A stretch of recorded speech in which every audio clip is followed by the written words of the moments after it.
क्या बताता, मैं खुद से ही इतना शर्मिंदा था कि अरे गोली मारिए। और कैसे शर्मिंदगी बताइए आप? अरे किसी के सामने हाथ तो नहीं फैला रहे ना, भीख तो नहीं मांग रहे ना, काम ही ढूंढ रहे हैं, तो काम ढूंढने में कैसी शर्म? जहाँ अपने ही इस तरह का व्यवहार कर रहे हो, किसी और को क्या ही बताता। अरे कोई का सोचेगा का समझेगा, उसको सोच के आपको परेशान होने की जरूरत नहीं है। काका, आपको याद है एक बार आपने हमसे कहा था, लाओ लीजिए। आपने एक बार हमसे कहा था कि वीर तुम हमारे बेटे जैसे हो। अब एक बात बताइए, अपने बेटे से दिक्कत शेयर करने में क्या प्रॉब्लम है? बेटा मानते हैं ना आप? तो एक बेटा ही बाप की प्रॉब्लम समझेगा तो और कौन समझेगा बताइए? देखिए काका, उस दिन भी आपने हमें नहीं बताया था, पर आज आपकी जो भी परेशानी है पूरे विस्तार से आप हमें बताएंगे। बात ऐसी है ना बेटा, वो प्रोविडेंट फंड के पैसे आए थे नौकरी के बाद, तो विवेक ने जो है उन पैसों पे वो लीगली स्टे ला दिया है।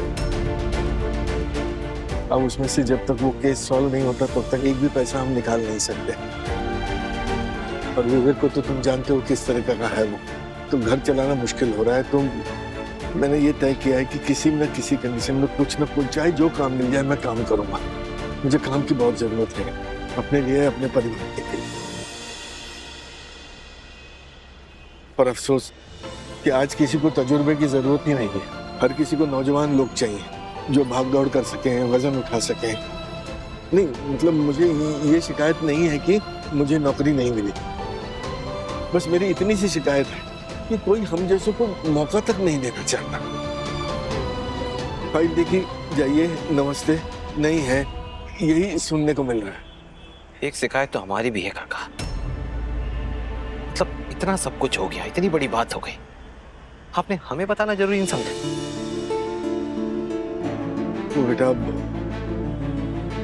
क्या बताता, मैं खुद से ही इतना शर्मिंदा था कि अरे गोली मारिए। और कैसे शर्मिंदगी बताइए आप? अरे किसी के सामने हाथ तो नहीं फैला रहे ना, भीख तो नहीं मांग रहे ना, काम ही ढूंढ रहे हैं, तो काम ढूंढने में कैसी शर्म? जहाँ अपने ही इस तरह का व्यवहार कर रहे हो, किसी और को क्या ही बताता। अरे कोई का सोचेगा का समझेगा, उसको सोच के आपको परेशान होने की जरूरत नहीं है। आप बस एक बात समझ लीजिए, आगे से कोई भी छोटी बड़ी कैसी भी मुसीबत होगी आप हमें बताएंगे। सर नमस्ते। नमस्ते। मैं श्रीनिवास जायसवाल हूँ और मुझे वीर ने जी मुझे याद आया। सर ये मेरा अभी तक का एक्सपीरियंस है, आप बिल्कुल चेक कर। श्रीनिवास जी, ये कागज देख के मैं क्या करूँगा?